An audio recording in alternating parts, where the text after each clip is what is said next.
ಲಾಸ್ಟ್ಗೆ ಮೇಲೆ ಗಸಗಸಿ. ಆಲ್ಮೋಸ್ಟ್ ನೀವ್ ಅಂದಂಗೆ ಈ ತರ ಗೊಜ್ಜು ಮಾಡಿದ್ರೆ ರುಚಿನೇ ಒಂಥರ ಎಕ್ಸ್ಟ್ರೀಮ್ ಲೆವೆಲ್ ಕೊಟ್ಟಾಗಿರುತ್ತೆ. ಕಲ್ಸಕ್ಕೂ ಈಸಿ.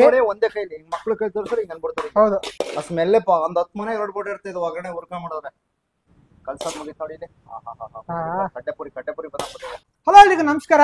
ಅನೀಶ್ ಮುನ್ನಾ ವ್ಲಾಗ್ಸ್ಗೆ ಎಲ್ರಿಗೂ ಸ್ವಾಗತ ಹೇಳ್ತಾ, ಸೊ ಮತ್ತೆ ಹೊಸ ವ್ಲಾಗ್, ಹೊಸ ರೆಸಿಪಿ ಜೊತೆ ವಾಪಸ್ ಬಂದಿದ್ದೀವಿ. ನನ್ ಜೊತೆ ಶ್ರೀ ಹೋಟೆಲ್ ನ ಓನರ್ ಆದ ಪ್ರಭು ಅವರಿದ್ದಾರೆ. ನಮಸ್ಕಾರ ಪ್ರಭು ಅವರೇ. ನಮಸ್ಕಾರ ಸರ್. ಪ್ರಭು ಅವರೇ, ಲಾಸ್ಟ್ ವಾರ ಮೋಸ್ಟ್ ಡಿಮ್ಯಾಂಡಿಂಗ್ ರೆಸಿಪಿ ಬಿಸಿಬೇಳೆ ಬಾತ್ನ ತೋರಿಸ್ಕೊಟ್ಟಿದ್ರಿ. ಸೊ ಈ ವಾರ ಏನ್ ಸ್ಪೆಷಲ್ ರೆಸಿಪಿನ ನನ್ನ ವ್ಯೂವರ್ಸ್ಗೋಸ್ಕರ ತಗೊಂಡ್ಬಂದಿದ್ದೀರಾ? ಸರ್, ಡಿಫ್ರೆಂಟ್ ಆಗಿರೋದು ಒಂದು ವಾಂಗಿಬಾತ್ ಹೇಳ್ಕೊಡ್ತಾ ಇದೀನಿ. ವಾಂಗಿಬಾತ್ ಅದು 2 ಟೈಪ್ ಅಲ್ಲಿ ಹೇಳ್ಕೊಡ್ತೀನಿ. ಓಕೆ. ಒಂದು ದಮ್ ಮಾಡ್ತಾರೆ ವಾಂಗಿಬಾತ್, ಇದು ಕಲ್ಸ್ಕೊಂಡು ಒಗ್ಗರಣೆ ಸೇಮ್ ಪುಳಿಯೋಗರೆ ಒಗ್ಗರಣೆ ಯಾವ ತರ ಕಲ್ಸ್ತಾರೆ ಆ ತರ ಸ್ಟೈಲ್ ಅಲ್ಲಿ ವಾಂಗಿಬಾತ್ ನ ಒಗ್ಗರಣೆ ಹಾಕೊಂಡು ಕಲ್ಸ್ಕೊಂಡು ಗೊಜ್ಜು ಮಾಡಿ ಕಲ್ಸೋತರ ಸಖತ್ತಾಗಿರುತ್ತೆ. ವಾಂಗಿಬಾತ್ ಅಂದ್ರೆ ಒಗ್ಗರಣೆ ಮಾಡ್ಕೊಂಡು ಮಾಡಿದ್ರೆ ಟೇಸ್ಟ್. ಓಕೆ. ದಮ್ ಹಾಕಿದ್ರೆ ಈಗ ಮದುವೆ ಮನೆ 1000 ಜನ ಇರ್ತಾರೆ, ಅಲ್ಲಿ ದಮ್ ಹಾಕ್ಬಿಟ್ಟು ಮಾಡ್ರೆ ಅದೊಂಥರ ಬೇರೆ ಟೇಸ್ಟ್. ಇದು ಒಗ್ಗರಣೆ ಮನೆ ಅಷ್ಟಕ್ಕೆ ಒಗ್ಗರಣೆ ಮಾಡ್ಕೊಂಡು ಕಲ್ಸ್ಕೊಂಡ್ ತಿಂತೀವಲ್ಲ, ಅದು ಒಂಥರ ಟೇಸ್ಟ್. ಆ ತರ ಸ್ಟೈಲ್ ಅಲ್ಲಿ ವಾಂಗಿಬಾತ್ ಹೇಳ್ಕೊಡ್ತಾರೆ. ಓಕೆ. ಸೊ ಲಾಸ್ಟ್ ವಾರ ಬಿಸಿಬೇಳೆ ಬಾತ್ ಆದ್ರೆ ಇವತ್ತು ವಾಂಗಿಬಾತ್ ರೆಸಿಪಿನ ಪ್ರಭು ಅವ್ರು ನಿಮ್ಗೆ ತೋರಿಸ್ತಾ ಇರಂತೆ. ಸೊ ಅದು ವಾಂಗಿಬಾತ್ ಒರಿಜಿನಲ್ ವಾಂಗಿಬಾತ್ ರೆಸಿಪಿ ಅಂತ ಹೇಳಿದ್ರೆ ತಪ್ಪಾಗೋದಿಲ್ಲ. ಸೊ ಬನ್ನಿ, ಹಂಗಾರೆ ತಡ ಮಾಡೋದ್ ಬೇಡ. ಏನೆಲ್ಲ ಇಂಗ್ರೀಡಿಯೆಂಟ್ಸ್ ತಗೊಂಡಿದ್ದಾರೆ ಪ್ರಭು ಅವ್ರನ್ನ ಕೇಳ್ತಾ ವಿಡಿಯೋ ಶುರು ಮಾಡೋಣ. ಪ್ರಭು ಅವರೇ, ಏನೆಲ್ಲ ಇಂಗ್ರೀಡಿಯೆಂಟ್ಸ್ ತಗೊಂಡಿದ್ದೀರಿ, ಯಾವ ಪ್ರೊಸೀಜರ್ ಮಾಡ್ತೀರಿ? ಸಿಂಪಲ್ ಆಗಿ 2 ಸ್ಟೆಪ್ ಅಲ್ಲಿ ಓಕೆ. ಮಿನಿಮಮ್ ಒಂದು 1/4 ಗಂಟೆಲಿ ಆಗಂಗೆ ಹೇಳ್ಕೊಟ್ಬಿಡ್ತೀನಿ. ವಾಂಗಿಬಾತ್ ರೆಸಿಪೀಸ್ಗೆ ಐಟಮ್ಗಳು ಬೇಕು. ಏನೇನ್ ಐಟಮ್ ಬೇಕು ಹುರಿದು ಮಾಡ್ಕೊಳಕ್ಕೆ, ಒರಿಜಿನಲ್ ಆಗಿ ಹೇಗ್ ಮಾಡ್ಬೇಕು ಅನ್ನೋದನ್ನ ನಾನು ತೋರಿಸ್ಕೊಡ್ತೀನಿ. ಈಗ ಅದಕ್ಕೆ ಏನ್ ಬೇಕಾಗಿರೋ ಐಟಮ್ಗಳು ಇದೆಯಲ್ಲ ಇಲ್ಲಿದೆ ನೋಡಿ.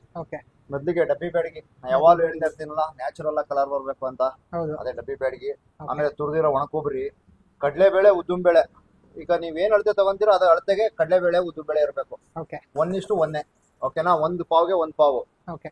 ಆಮೇಲೆ ಗಸಗಸೆ, ಚಕ್ಕೆ, ಲವಂಗ, ಏಲಕ್ಕಿ, ಆಮೇಲೆ ಮೆಂತ್ಯ, ಮೆಣಸು, ಧನಿಯಾ ಕಾಳು, ಗಸಗಸೆ, ಇಂಗು. ಎಲ್ಲದಕ್ಕೂ ರಾಜ ಅಂದ್ರೆ ಬಿಸಿಬೇಳೆ ಬಾತು, ವಾಂಗಿಬಾತ್, ಪುಳಿಯೋಗರೆ ಎಲ್ಲ ಇಲ್ದೇನೆ ಮಾಡಕ್ಕೆ ಆಗಲ್ಲ. ಮಾಡದೇ ಇರೋ ಅದಕ್ಕೆ ವರ್ತೇ ಇಲ್ಲ, ಟೇಸ್ಟೇ ಇಲ್ಲ. ಇದು ನೋಡಿ, ಇದು ಹಾಕ್ಲೇಬೇಕು.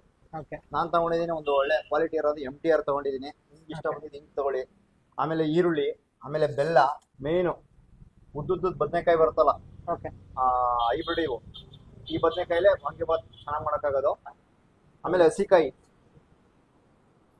ಅರಿಶಿನ, ಹುಣಸೆ ರಸ, ಒಂಚೂರು ಬೆಳ್ಳುಳ್ಳಿ ಶುಂಠಿ ಪೇಸ್ಟು. ಮನೆ ಅಳತೆಗೆ ಏನ್ ಬೇಕೋ ಅದನ್ನ ತಗೊಂಡಿದ್ದೀನಿ.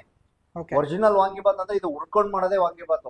ಇದ್ರ ಸ್ಟೈಲೇ ಬೇರೆ ತರ ಇರುತ್ತೆ, ಟೇಸ್ಟ್ ಬೇರೆ ತರನೇ ಇರುತ್ತೆ. ಇನ್ಗ್ರೀಡಿಯೆಂಟ್ಸ್ ನಾ ಹೇಳಿದೀನಲ್ವಾ, ಇಷ್ಟು ಇನ್ಗ್ರೀಡಿಯೆಂಟ್ಸ್ ಬೇಕು. ಇದನ್ನ ಯಾವ ಸ್ಟೈಲ್ ಅಲ್ಲಿ ಹುರ್ಕೊಂಡು ಸಿಂಪಲ್ ಆಗಿ ತೋರಿಸ್ಕೊಡ್ತೀನಿ, ಬನ್ನಿ ಸರ್. ಈಗ ಫಸ್ಟ್ ಮೆಂತ್ಯ ಸಣ್ಣ ಫ್ಲೇಮ್ ಅಲ್ಲಿ ಇರ್ಬೇಕು ಯಾವಾಗ್ಲೂ. ಈಗ ನೋಡಿ ಉರಿತಾ ಇದ್ದೀನಿ. ಬಿಸ್ಕೆಟ್ ಕಲರ್ ಬೇಕು, ಬ್ರೌನ್ ಕಲರ್ ಆದ ತಕ್ಷಣನೇ ಕಡಲೆಬೇಳೆ ಉದ್ದಿನಬೇಳೆ ಹಾಕೊಂಡ್ಬಿಡ್ಬೇಕು. ನೋಡಿ, ಆಗ್ಲೇ ಸ್ಮೆಲ್ ಉದ್ದಿನಬೇಳೆ ಕಡಲೆಬೇಳೆ ಇರೋ ಸ್ಮೆಲ್ಲು ಯಾವ್ದ್ರಲ್ಲೂ ಸಿಗಲ್ಲ. ಅಷ್ಟು ಗಮ್ಮನ ತೆಂಗೆ ಆಗ್ತಾ ಇದ್ರೆ ಆ ಸ್ವಾದ ಇದ್ರಲ್ಲಿ ಇರುತ್ತೆ. ಅದಕ್ಕೆ ಇದು ವಾಂಗಿಬಾತ್ಗಳಿಗೆ, ಬಿಸಿಬೇಳೆ ಬಾತ್ಗಳಿಗೆ ಒಂದು ಥಿಕ್ನೆಸ್ ಕಾಣುತ್ತೆ, ಒಂದು ಗಟ್ಟಿತನ ಕೊಡುತ್ತೆ. ಆಮೇಲೆ ಟೇಸ್ಟು ಹಾಗೆ ಬರುತ್ತೆ. ಅದಕ್ಕೆ ಅದನ್ನ ಹಾಕೊಳ್ಳೋದು. ಫ್ರೈ ಮಾಡ್ತಾ ಇದೀನಲ್ವಾ, ಇದು ಕಲರ್ ಚೇಂಜ್ ಆಗುತ್ತೆ, ಗೋಲ್ಡನ್ ಬ್ರೌನ್ ಬರುತ್ತೆ. ಒಂದ್ ಸ್ವಲ್ಪ ಕಲರ್ ಕೆಂಪು ತರ ಹೊಡಿತದೆ, ಆಗ ಎಲ್ಲ ಐಟಮ್ ಹಾಕೋಬೇಕು. ಮತ್ತೆ ನೋಡಿ, ಗಮ್ ಅಂತ ಸ್ಮೆಲ್ ಬರ್ತಾ ಇರುತ್ತೆ. ಅವಾಗ ನೀವು ಅನ್ಕೊಂಡ್ಬಿಡ್ಬೇಕು ಹುರಿದಾಗಿದೆ ಅಂತ. ಇದ್ರ ಬಣ್ಣ ಚೇಂಜ್ ಆಗಿದೆ ನೋಡಿ, ಬೇಕಾದ್ರೆ ಹತ್ರ ಬಂದಿದೆ, ಗೋಲ್ಡನ್ ಬ್ರೌನ್ ಬರ್ತಾ ಇದೆ ಅಲ್ವಾ.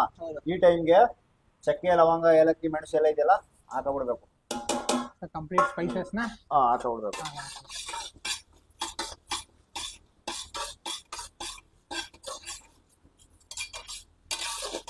ಧನಿಯಾ ಕಾಳು ಹಾಕ್ತಾ ಇದೀನಿ ಇದೇ ಟೈಮ್ಗೆ. ಎಲ್ಲ ಕಲರ್ ಬ್ರೌನ್ ಆಗಿದೆ ನೋಡಿ. ನೋಡಿ, ಧನಿಯಾ ಕಾಳು ಹಾಕಿದೀನಿ. ಇದನ್ನು ಹುರಿದ್ಬಿಡ್ಬೇಕು ಚೆನ್ನಾಗಿ. ಇವೆಲ್ಲ ಏನ್ ಜಾಸ್ತಿ ಫ್ರೈ ಮಾಡಂಗಿಲ್ಲ, ಹಂಗೆ ಬೆಚ್ಚಗೆ ಮಾಡ್ಕೊಬಿಡ್ಬೇಕು. ಕಪ್ಪಾಗ್ಬಿಟ್ರೆ ಟೇಸ್ಟ್ ಹೊರಟಾಗುತ್ತೆ. ನೋಡಿ, ಈಗ ಬೇಡಿಗೆ ಹಾಕ್ತಾ ಇದೀನಿ, ಡಬ್ಬಿ ಬೇಡಿಗೆ. ಇದೇ ಕಲರ್ ಕೊಡಕ್ಕೆ ಮುಖ್ಯ ಕಾರಣ. ಅಂದ್ರೆ ನಾನು ಯಾವಾಗಲೂ ಎಲ್ಲ ವಿಡಿಯೋದಲ್ಲಿ ಹೇಳ್ತಾ ಇದ್ದೀನಿ ಡಬ್ಬಿ ಬೇಡಿಗೆ ತಗೊಳ್ಳಿ ಅಂತ. ಯಾಕಂದ್ರೆ ನ್ಯಾಚುರಲ್ ಆಗಿ ಕಲರ್ ಇರ್ಬೇಕು ಯಾವಾಗಲೂ ಅಡುಗೆಗಳು. ಬಣ್ಣ ಹಾಕ್ಬಿಟ್ಟು ಕಲರ್ ಬರ್ಸೋದು ಬೇಡ. ನೋಡಿ, ಆಗ್ಲೇ ಹೆಂಗ್ ಸ್ಮೆಲ್ ಬರ್ತಾ ಇದೆ, ಗಮ್ ಅಂತ ಇಲ್ವಾ? ಇದ್ರ ಜೊತೆಗೆ ಒಂಚೂರು ಕರ್ಬೇವು ಆಡ್ ಮಾಡ್ಕೊಬಿಡೋದ. ಯಾವುದೇ ಹುರ್ಕೊಂಡು ಮಾಡೋ ಪದಾರ್ಥಗಳಿಗೆ ಮೇಲ್ ಕರ್ಬೇವು ಹಾಕೊಂಡು ಉರಿಬೇಕು ಲಾಸ್ಟ್ಗೆ.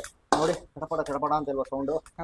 ಅದು ಹಾಕಿದಾಗ ಆ ಒಗ್ಗರಣೆ ಐಟಮ್ಗಳಿಗೆ ಏನೇನಿದೆ ಕರ್ಬೇವು ಹಾಕಿದಾಗ ಅದೇ ಮೇನ್ ಟೇಸ್ಟ್ ಕೊಡೋಂತ ಪದಾರ್ಥ ಅದು. ರುಚಿ ನೆಕ್ಸ್ಟು ಒಣ ಕೊಬ್ಬರಿ. ಕೊಬ್ಬರಿ. ಲೋ ಫ್ಲೇಮ್ ಅಲ್ಲಿ ಇಟ್ಟಿರ್ಬೇಕು ಯಾವಾಗ್ಲೂ. ಇದೇನ್ ಹಾಕ್ದಾಗ ಬರೀ ಬೆಚ್ಚ ಮಾಡ್ಕೊಂಡ್ರೆ ಸಾಕು. ಓಕೆ. ಹಿಂಗ್ ಹಾಕೊಳ್ತಾ ಇದ್ದೀನಿ ನಾನು. ಇದಕ್ಕೆ ಮೇನು ಹಿಂಗು.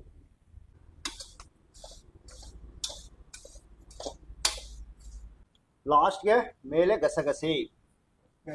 ಗಸಗಸೆ ಹಾಕಿದಷ್ಟು ವಾಂಗಿಬಾತ್ಗೆ ಟೇಸ್ಟ್ ಜಾಸ್ತಿ. ಹಾಕಿದ್ವಿ ನೋಡಿ, ಇದು ಬಹಳ ಕಾಸ್ಟ್ಲಿ ಬೀಳುತ್ತೆ. ಎಲ್ಲ ಹುರ್ಕೊಳ್ಳೋ ಪದಾರ್ಥಗಳೆಲ್ಲ ಮುಗ್ದೋಗಿದೆ, ಹುರಿದಾಯ್ತು. ಇದನ್ನ ಒಂಚೂರು ಆರಿಸ್ಬಿಟ್ಟು ಮಿಕ್ಸಿಗೆ ಹಾಕೊಂಡ್ಬಿಡ್ಬೇಕು ಪೌಡ್ರ್ ಮಾಡಕ್ಕೆ. ನೋಡಿ, ಇದ್ರಲ್ಲಿ ಈಗಲೇ ತಿನ್ಕೊಂಡ್ಬಿಡ್ಬೇಕು ಅನ್ಸುತ್ತೆ. ಬರೀ ಪೌಡ್ರನ್ನೇ ತಿನ್ಕೋಬೇಕು. ಇನ್ನ ಪೌಡ್ರೇ ಮಾಡಿಲ್ಲ ನಾವು, ಹಂಗೆ ಸ್ಮೆಲ್ ಬರ್ತಾ ಇದೆ ನೀವು ವಾಂಗಿಬಾತಮ್ಮ. ಇದಕ್ಕೆ ಹೇಳೋದು, ವ್ಯಾಯಾಮ ಪದಾರ್ಥ ಏನೇನು ಹುರ್ಕೊಂಡು ಮಾಡೋದ್ರಿಂದ ಟೇಸ್ಟ್ ಅಂತಾರಲ್ಲ, ಇದೇ ಉದ್ದೇಶ.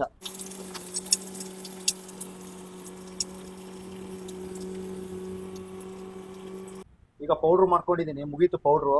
ತರ್ತರಿಯಾಗಿರ್ಬೇಕು ಯಾವಾಗಲೂ. ಓಕೆ. ನೋಡಿ, ಜಾಸ್ತಿ ಇದ್ರೆ ಮಿಲ್ಗೆ ಹಾಕ್ಸ್ಕೊ ಬಂದ್ಬಿಡಿ, ಸ್ವಲ್ಪ ಆದ್ರೆ ಮಿಕ್ಸಿಲೇ ಮಾಡ್ಕೋಬೋದು, ಸ್ವಲ್ಪ ತರಿಯಾಗಿರ್ಲಿ. ನೋಡಿ, ಗಮಗಮ ಅಂತ ಇಲ್ವಾ? ಹೌದು. ಇನ್ನು ಅಡುಗೆಗೆ ಹಾಕಿದ್ರೆ ಎಷ್ಟು ಗಮಗಮ ಅನ್ಬೇಕು. ಸೊ ಈಗ ಒಂದು ಸ್ಟೆಪ್ ಮುಗ್ದಿದೆ ಅಂತ ಹೇಳ್ಬೋದಲ್ವಾ? ಒಂದು ಸ್ಟೆಪ್ ಮುಗ್ದಿದೆ. ಈಗ ಪುಡಿ ಹುರ್ಕೊಳ್ಳೋದು ಒಂದು ಸ್ಟೆಪ್ ಆದ್ರೆ, ಇನ್ನೊಂದು ಒಗ್ಗರಣೆ ಹಾಕೊಂಡು ಅನ್ನ ಕಲ್ಸ್ಕೊಂಡು ಒಂದು ಸ್ಟೆಪ್ ಮುಗ್ದೇ ಹೋಯ್ತು ಕೆಲಸ. ಓಕೆ. ಎಣ್ಣೆ ಕಾಯ್ತಾ ಇದೆ ಮಾಮೂಲಿ ಒಗ್ಗರಣೆಗೆ ಆಸ್ ಯೂಶುವಲ್. ಸಾಸಿವೆ, ಒಂಚೂರು ಜೀರಿಗೆ ಹಾಕ್ತಾ ಇದ್ದೀನಿ ಮಾಮೂಲಿ.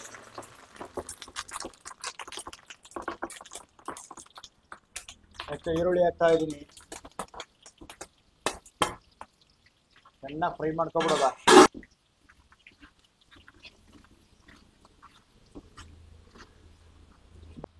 ಈಗ ಈರುಳ್ಳಿ ಬೇಯ್ತಾ ಇದೆ. ಇದ್ರ ಜೊತೆ ಬಟಾಣಿ ಅಡಿಷನಲ್ ಹಾಕೋಬಹುದು, ಹಾಕಿದ್ರೆ ಚೆನ್ನಾಗಿರುತ್ತೆ. ನಾವು ಹಾಕೊಂಡಿಲ್ಲ, ಅವ್ರಿಗೆ ಅನುಕೂಲ ಹಾಕೋಬಹುದು. ಬಟಾಣಿ ಹಾಕಿದ್ರೆ ಇನ್ನ ಎದ್ದು ಕಾಣುತ್ತೆ, ಚೆನ್ನಾಗಿರುತ್ತೆ ಟೇಸ್ಟು. ಇದಕ್ಕೆ ಒಂದೇ ಒಂದು ಚೂರು ಬೆಳ್ಳುಳ್ಳಿ ಶುಂಠಿ ಪೇಸ್ಟ್, ಒಂದೊಂದು ಚೂರು ಟೇಸ್ಟ್ಗೆ. ಬೆಳ್ಳುಳ್ಳಿ ಸ್ವಾದ ಬೀಳಬೇಕು ಬಾತ್ ಐಟಮ್ಗಳಿಗೆ. ನೆಕ್ಸ್ಟು ಬದನೆಕಾಯಿ ಹಾಕ್ತಾ ಇದ್ದೀನಿ, ಉದ್ದುದ್ದ ಸಿಳಿಟ್ಕೊಂಡಿರೋ ಬದನೆಕಾಯಿ.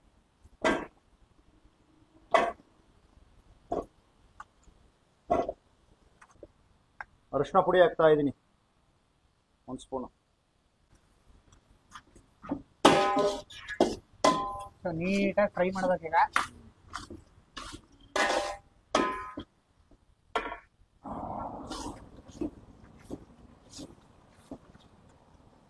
ಉಪ್ಪನ್ನ ಈಗಲೇ ಹಾಕ್ತಾ ಇದ್ದೀನಿ, ಸ್ವಲ್ಪ ಬೇಗ ಬೆಂದೋಗುತ್ತೆ. ಬದನೆಕಾಯಿ ಏನು ಗಂಟೆ ಬೇಯಿಸಂಗಿಲ್ಲ, ಒಂದು 5 ನಿಮಿಷ, ಒಂದು 2 ನಿಮಿಷದಲ್ಲಾರ ಬೆಂದೋಗ್ಬಿಡುತ್ತೆ.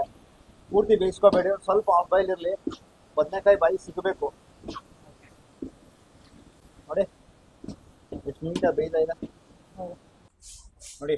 ಪೌಡ್ರ್ ಹಾಕ್ತಾ ಇದ್ದೀನಿ. ಈಗ ಪೌಡ್ರ್ ಹಾಕ್ತಾ ಇದ್ದೀನಿ. ಲೋ ಫ್ಲೇಮಲ್ಲಿ ಇಟ್ಕೋಬೇಕು, ಸ್ವಲ್ಪ ತಳ ಹಿಡಿಯುತ್ತೆ ಹಾಕ್ಬೇಕಾದ್ರೆ. ಓಕೆನಾ? ಹುಣಸೆ ಹಣ್ಣಿನ ರಸ ಹಾಕ್ತಾ ಇದ್ದೀನಿ. ಟೊಮೊಟೊ ಹಾಕ್ತಾರೆ, ಆದ್ರೆ ಇದಕ್ಕೆ ಮೇನ್ ಏನಪ್ಪಾ ಅಂದ್ರೆ ಹುಣಸೆ ರಸ. ನೋಡಿ, ಹಿಂಗ್ ಹಾಕ್ತಾ ಇದ್ದೀನಿ, ಮೇನ್ ಹಿಂಗೆ. ಸ್ಟಾರ್ಟಿಂಗು ಒಗ್ಗರಣೆಗೆ ಒಂಚೂರು ಹಾಕೊಂಡಿದ್ದೀನಿ. ಈ ಒಗ್ಗರಣೆ ಬೆಲ್ಲದ ಪುಡಿ ಹಾಕ್ತಾ ಇದ್ದೀನಿ ಜಚ್ಕೊಂಡು ಒಂದು ಚೂರು. ಇದು ಅದಕ್ಕೆ ಕಾಂಬಿನೇಷನ್ ಟೇಸ್ಟ್ ಚೆನ್ನಾಗಿ ಕೊಡುತ್ತೆ.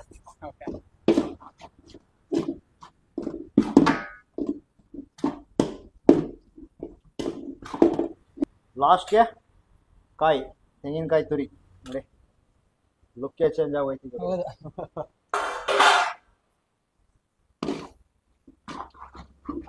ಫಿನಿಶಿಂಗ್ ಟಚ್ ಅದು. ಈಗ ಇದು ಒಗ್ಗರಣೆನ ಮುಗ್ದಿದೆ. ಇದಕ್ಕೆ ಅನ್ನ ಕಲ್ಸ್ಕೊಂಡು ತಿಂತಾ ಇರೋದೇ. ಈಗ ನಾವು ಆಫೀಸ್ ಸ್ಟಾಫ್ಗಳು ಜನ ಇದಾರೆ, ಆ ಜನಕ್ಕೆ ಲೆಕ್ಕಕ್ಕೆ ನಾನು 1.5 kg ಅನ್ನ ಹಾಕೊಂಡಿದ್ದೀನಿ. ಅದಕ್ಕೆ ಎಷ್ಟು ಬೇಕಷ್ಟು ಒಗ್ಗರಣೆ ಹಾಕೊಂಡು ಕಲ್ಸ್ಕೊಳ್ಳೋ ತೋರಿಸ್ತೀನಿ. ನೋಡಿ, ಅನ್ನ ಯಾವಾಗಲೂ ಬಸಿಬೇಕು. ಒಗ್ಗರಣೆ ಐಟಮ್ಗಳಿಗೆ, ಕಲ್ಸೋ ಐಟಮ್ಗಳಿಗೆ ಯಾವಾಗಲೂ ಬಸ್ಕೊಂಡ್ಬಿಡ್ಬೇಕಾದ್ರೆ ನೋಡಿ ಈ ತರ ಉದ್ರ ಆಗ್ಬಿಡುತ್ತೆ. ನೋಡಿ ಇಲ್ಲಿ ತೋರಿಸ್ತೀನಿ. ಈ ತರ ಉದ್ರ ಬರ್ಬೇಕು ಅಂದ್ರೆ ಸ್ವಲ್ಪ ಅಗಳಿದ್ದಂಗೆ ಬಸ್ಕೊಂಡ್ಬಿಡ್ಬೇಕು. ತೀರಾ ಅಗಳಲ್ಲ, ಅನ್ನ ಮೆತ್ತಗಿರ್ಬೇಕು, ಅಗಲ ಇರ್ಬೇಕು. ಉದ್ರಾಗಿದ್ದಷ್ಟು ತಿನ್ನಕ್ ಒಂದ್ ಮಜಾ. ಸೊ ಈಗ ಕಲ್ಸ್ಕೊಬಿಡೋಣ, ಯಾಕೆ ಟೈಮ್ ವೇಸ್ಟ್ ಮಾಡೋದಲ್ಲ. ಸೊ ಇವಾಗ ಕಲಿಸ್ತಾ ಇದಾರೆ. ಸೊ ಕಂಪ್ಲೀಟ್ ಪ್ರಾಸೆಸ್ ನೀವು ನೋಡಿರ್ತೀರಾ, ಹೆಂಗ್ ಮಾಡಿದ್ರು, ಹೆಂಗ್ ಒಗ್ಗರಣೆ ಹಾಕೊಂಡ್ರು, ಸೊ ಹೆಂಗ್ ಗೊಜ್ಜು ರೆಡಿ ಆಯ್ತು ಅಂತ. ಸೊ ಈಗ ಫೈನಲ್ ಸ್ಟೆಪ್ ಕಲ್ಸ್ಕೊಬಿಡೋದು. ಕಲ್ಸಿದ್ರೆ ವಾಂಗಿಬಾತ್ ಅಲ್ಲಿ ಕಂಪ್ಲೀಟ್ ಆಗುತ್ತೆ. ಈಗ ಬಸ್ತಿರೋ ಅನ್ನ ಇದಕ್ಕೆ ಹಾಕ್ತಾ ಇದೀವಿ. ನೋಡಿ, ಅನ್ನ ಹಾಕೊಂಡೆ. ಅನ್ನ ಬಸ್ದಾಗ ಉದ್ರುದ್ರಾಗಿರುತ್ತಲ್ಲ ಅದ್ರಾಗಿರೋದು ಒಂದು ಟೇಸ್ಟ್ ಕೊಡುತ್ತೆ. ಅನ್ನ ಮುದ್ದೆ ಆದ್ರೆ ಅಷ್ಟು ಟೇಸ್ಟ್ ಇರಲ್ಲ, ತಿನ್ನಕ್ ಚೆನ್ನಾಗಿರುತ್ತೆ, ಆದ್ರೆ ಅದು ಅದ್ರಲ್ಲಿ ಇರೋದನ್ನ ಎತ್ ಕಾಣಿಸ್ಬೇಕಲ್ಲ ಒಗ್ಗರಣೆ. ಸೊ ನೀವ್ ಅಂದಂಗೆ ಪ್ರಭು ಅವರೇ ಇದನ್ನ 2 ಪ್ರೊಸೀಜರ್ ಅಲ್ಲಿ ಮಾಡ್ಬೋದು. ಒಂದು ದಮ್ ಕಟ್ಕೊಂಡು ಮಾಡ್ತಾರೆ, ದಮ್ ಕಟ್ಕೊಂಡು ಮಾಡೋದಂದ್ರೆ ಈಗ ಮದುವೆ ಮನ್ಗಳಲ್ಲಿ ವಾಂಗಿಬಾತ್ ಮಾಡಪ್ಪ ಒಂದು 1000 ಜನಕ್ಕೆ 500 ಜನಕ್ಕೆ ಅಂತ ಈ ತರ ಕಲ್ಸಕ್ ಆಗಲ್ಲ. ಆಗ ಅದನ್ನ ದಮ್ ಕಟ್ ಕೂಡ ಮಾಮೂಲಿ ಪಲಾವ್ ಹೆಂಗ್ ಮಾಡ್ತಾರೆ ಆತರ ಮಾಡ್ಕೊಳ್ಳೋದು, 1:2 ನೀರ್ ಹಾಕೊಂಡು ಮಾಡ್ಕೊಳ್ಳೋದು. ಈಗ 1000 ಜನ 500 ಜನಕ್ಕೆ ಎಲ್ಲಿ ಮಾಡಕ್ ಹಚ್ಕೊಳ್ಳೋದು, ಈ ತರ ತಿರ್ಗಿಸ್ಕೊಂಡು ಈ ತರ. ಸೊ ಇದು ಈಸಿಯಾಗಿ ಕಲ್ಸಕ್ ಏನ್ ರೀಸನ್ ಅಂದ್ರೆ ಅನ್ನ ಮೈನ್ ಉದುದ್ರಾಗ ಮಾಡ್ಕೊಂಡ್ರದೇ ರೀಸನ್. ಮುದ್ದೆ ಆಗಿದೆ, ಅನ್ನ ಮುದ್ದೆ ಆಗ್ಬಿಟ್ರೆ ಹಿಂಗ್ ಕಲ್ಸಕ್ ಆಗಲ್ಲ, ಅದನ್ನ ಹಿಂಗ್ ಅನ್ಬೇಕಾಯ್ತ. ಆಮೇಲೆ ಕಲ್ಸಕ್ಕೂ ಈಸಿ, ಒಂದೇ ಕೈಲಿ ಮಕ್ಳು ಕೈ ತೋರಿಸ್ರೆ ಹಿಂಗ್ ಅನ್ಬಿಡ್ತಾರೆ. ಹೌದು. ವಾಂಗಿಬಾತು ಫೈನಲಿ ರೆಡಿ ಆಗಿದೆ, ಎಲ್ಲ ಕಲ್ಸಾಯ್ತು. ಹೌದು. ಲಾಸ್ಟ್ ಟಚ್ ಅಪ್ಗೆ ನಮ್ ರಾಣಿನ ಒಂದು ಉದುರಿಸ್ಬಿಟ್ರೆ ಅಲ್ಲಿಗೆ ವಾಂಗಿಬಾತ್ ರೆಸಿಪಿ ರೆಡಿ ಆಗಿದೆ. ವಾಂಗಿಬಾತ್ ಆಕ್ಚುಲಿ ಒಗ್ಗರಣೆ ಸ್ವಲ್ಪ ಜಾಸ್ತಿ ಇರ್ಬೇಕು, ಮಸಾಲೆ ಐಟಮ್ಸ್ ಜಾಸ್ತಿ ಇರ್ಬೇಕು, ಅವಾಗ್ಲೇ ವಾಂಗಿಬಾತ್ ಅನ್ಸ್ಕೊಳಕ್ಕೆ ಸಾಧ್ಯ. ಈಗ ಹಳ್ಳಿ ಕಡೆಯಲ್ಲಿ ಹೇಳ್ತಾನೆ ಬದ್ನೆಕಾಯಿ ಬಾತ ಇವ ಮಾಡ್ದಾನ, ಏನ್ ಮಾಡ್ದಾನ ಯಾವನಾದ್ರು ಬದ್ನೆಕಾಯಿ ಬಾತ್ ಅಂದ್ರೆ ಇದು. ಆಲ್ಮೋಸ್ಟ್ ವಾಂಗಿಬಾತು ನನ್ ಗೊತ್ತಿರಂಗೆ ನಿಮ್ ಹೋಟ್ಲಲ್ಲಿ ಒಂದು ಫೇಮಸ್. ವಾಂಗಿಬಾತ್ ಪಕ್ಕದ ಮನೇಲಿ ಮಾಡೋ ಸ್ಮೆಲ್ ಬರ್ಬೇಕು, ಹಂಗೆ ಒಗ್ಗರಣೆ ಉರಿತಾ ಇದ್ರೆ ಪಕ್ಕದ ಮನೆಯಲ್ಲಿ ನೋಡಮಿ ಬೆಳಗ್ಗೆ ಎದ್ಬಿಟ್ಟು ಹೆಂಗ್ ಮಾಡ್ತಾರೆ ನೀನು ಮಾಡಮಿ ವಾಂಗಿಬಾತ. ಹೌದು, ಆ ಸ್ಮೆಲ್ಲೇ ಒಂದ್ 10 ಮನೆ ಹೊರಡ್ಬಿಟ್ಟಿರ್ತದೆ ಒಗ್ಗರಣೆ ಉರ್ಕೊಂಡ್ ಮಾಡಿದ್ರೆ. ಕಲ್ಸಕ್ ಮುಗಿತ್ ನೋಡಿ ಇಲ್ಲಿ, ಕಟ್ಟೆಪುರಿ ಬಂದ್ಬಿಟ್ಟಿದೆ. ಹೌದು, ಈ ಪೊಸಿಷನ್ ಅನ್ನ ಬಸ್ಕೊಬಿಟ್ರೆ ಒಗ್ಗರಣೆ ಕಲ್ಸಕ್ಕೆ ಚೆನ್ನಾಗಿರುತ್ತೆ. ಫೈನಲ್ ಆಗಿ ಮುಗ್ದಿದೆ. ಫೈನಲ್ ಟಚ್ ಅಪ್ಗೆ ರಾಣಿ ಇಲ್ಲ ಅಂದ್ರೆ ಅದು ಆಗಲ್ಲ. ಮೇಲೆ ಹಿಂಗ್ ಉದ್ರಿಸ್ಕೊಂಡ್ಬಿಟ್ರೆ ನೋಡಿ ಲುಕ್ ಚೇಂಜ್. ವಾಂಗಿಬಾತ್ಗೆ ಒಂದು ಲುಕ್ ಬಂತ ಇವಾಗ. ಫೈನಲ್ ಆಗಿ ಮುಗ್ದಿದೆ ವಾಂಗಿಬಾತು, ಕಲ್ಸು ಆಗಿದೆ, ರೆಡಿನೂ ಆಗಿದೆ. ಮೇಲೆ ನಮ್ ರಾಣಿನೂ ಬಿದ್ಬಿಟ್ಟಿದ್ದಾಳೆ. ಹೌದು, ಈಗ ಅದನ್ನ ತಟ್ಟೆಗೆ ಹಾಕೊಟ್ಬಿಟ್ಟು ಟೇಸ್ಟ್ ನೋಡ್ಬಿಟ್ಟು ಹೇಗಿದೆ ಅಂತ ಹೇಳೋದು ಒಂದೇ ಹೇಳ್ತಾರಲ್ಲ, ಬದ್ನೆಕಾಯಿನ ಬಾತ್ ರೆಡಿ ಹಾಕ್ಬಿಡ್ತೀನಿ. ತಿನ್ಬಿಟ್ಟು ಹೇಗಿದೆ ಅಂತ ಹೇಳಿದೀನಿ, ಸಿಂಪಲ್ ಆಗಿ 2 ಸ್ಟೆಪ್ ಅಲ್ಲಿ ಹೇಳ್ಕೊಟ್ಟಿದ್ದೀನಿ. ತಪ್ಪಿದ್ರೆ ಕ್ಷಮಿಸ್ಬಿಡಿ. ಒಬ್ಬರು ಒಂದೊಂದ್ ತರ ಮಾಡ್ತಾರೆ, ಅವ್ರ ಪ್ರೊಸೀಜರ್ ನಮ್ ಪ್ರೊಸೀಜರ್ ನಾವ್ ಹೇಳಿದೀವಿ. ಸಿಂಪಲ್ ಆಗಿ ಅನ್ಸರೆ ಮನೇಲಿ ಮಾಡ್ಕೊಂಡು ತಿನ್ಕೊಳ್ಳಿ ಅಷ್ಟೇ. ಫೈನಲ್ ಆಗಿ ಮುಗ್ದಿದೆ, ತಟ್ಟೆಗೂ ಬಂದಾಗಿದೆ. ತಿನ್ಬಿಟ್ಟು ಟೇಸ್ಟ್ ನೋಡ್ಬಿಟ್ಟು ಹೇಗೆ ಅಂತ ಹೇಳ್ಬಿಡಿ. ಓಕೆ, ಸೊ ಫೈನಲಿ ಒಂದು ವಾಂಗಿಬಾತು ರೆಡಿ ಆಗಿದೆ. ಸೊ ನೋಡ್ಬೋದು ಇಲ್ಲಿ ನೀವು. ಸೊ ಬದ್ನೆಕಾಯಿನೂ ನೀಟಾಗಿ ಬಂದಿದೆ. ಅಂಡ್ ಕಲರೇ ನೋಡ್ಬೋದು ನೀವು ಪ್ರಭು ಅವರೇ, ಕಲರೇ ಫಸ್ಟ್ ಇಂಪ್ರೆಷನ್ ಕ್ರಿಯೇಟ್ ಮಾಡೋದು. ಸೊ ಕಲರು ನೀಟಾಗಿದೆ. ಸೊ ವಿತ್ ಬದನೆಕಾಯಿ, ಕೊತ್ತಂಬರಿ ಸೊಪ್ಪು ಎಲ್ಲ ನೀಟಾಗಿ ಒಂದು ಮಿಕ್ಸ್ ಮಾಡಿ ಈಗ ಟೇಸ್ಟ್ ನೋಡ್ತಾ ಇದ್ದೀನಿ. ಆಹಾ, ಸೂಪರ್ ಆಗಿದೆ ಟೇಸ್ಟ್ ಅಂತೂ. ಸೊ ಮೈಲ್ಡ್ ಆಗಿ, ಸೊ ನೋಡ್ತಿದಂಗೆ ಕಲರೇ ಒಂದು ಇಂಪ್ರೆಷನ್ ಕ್ರಿಯೇಟ್ ಮಾಡ್ಬಿಡ್ತು ನನಗೆ. ಡಬ್ಬಿ ಬೇಡಿಗೆ ಏನ್ ಬೇಕಾದ್ರೆ ಕಲರ್ ಖಾರ ಕಮ್ಮಿ ಚೆನ್ನಾಗಿರುತ್ತೆ, ಟೇಸ್ಟ್ ಅಡಿಗೆ ಹಾಕಿದಷ್ಟು ಟೇಸ್ಟ್ ಜಾಸ್ತಿ. ಬದನೆಕಾಯಿ ನೀಟಾಗಿ ಬಂದಿದೆ. ಅಂಡ್ ಈ ತರ ಊಟ ತಿಂಡಿಗಳು ಮಾಡ್ಬಿಟ್ಟಾಗ ಬೇರೆ ಅನ್ನ ಸಾರು ಎಕ್ಸ್ಟ್ರಾ ಫುಡ್ಗಳು ಬೇಕಾಗೋದೇ ಇಲ್ಲ. ಇದನ್ನ ಇನ್ನೊಂದ್ ಪ್ಲೇಟ್ ಕೊಡಪ್ಪ ಅಂತ ಹೇಳಿ ಕ್ಯಾರಿ ಮಾಡಬಹುದು ಮಾಡ್ಕೊಂಡ್ರೆ. ಹೌದು, ಒಂದು ವಾರ 3 ದಿನ ಇಟ್ಕೊಂಡು ಏನು ಆಗಲ್ಲ. ಆಲ್ಮೋಸ್ಟ್ ಗೊಜ್ಜು ಮಾಡ್ಬಿಟ್ರೆ ಅದೊಂದು ಬೆನಿಫಿಟ್. ಒಂದ್ 2-3 ದಿನ ತಿನ್ಕೋ. ಫ್ರಿಡ್ಜ್ ಇದ್ರೆ ಒಂದ್ 2-3 ದಿನ ಎಕ್ಸ್ಟ್ರಾನೇ ಇಟ್ಕೋಬಹುದು. ಇನ್ನೇನು ಫ್ರಿಡ್ಜ್ ಏನಾರು ಇಲ್ಲ ಅಂದ್ರೆ ಒಂದ್ 2 ದಿನ ಆಲ್ಮೋಸ್ಟ್ ನೀವ್ ಅಂದಂಗೆ ಇದ್ರ ಗೊಜ್ಜು ಮಾಡಿದ್ರೆ ರುಚಿನೇ ಒಂಥರ ಎಕ್ಸ್ಟ್ರೀಮ್ ಲೆವೆಲ್ ಕೊಟ್ಟೋಗಿರುತ್ತೆ. ಸೊ ತಿಂತಾರೆ ಮಜಾನೇ ಬೇರೆ.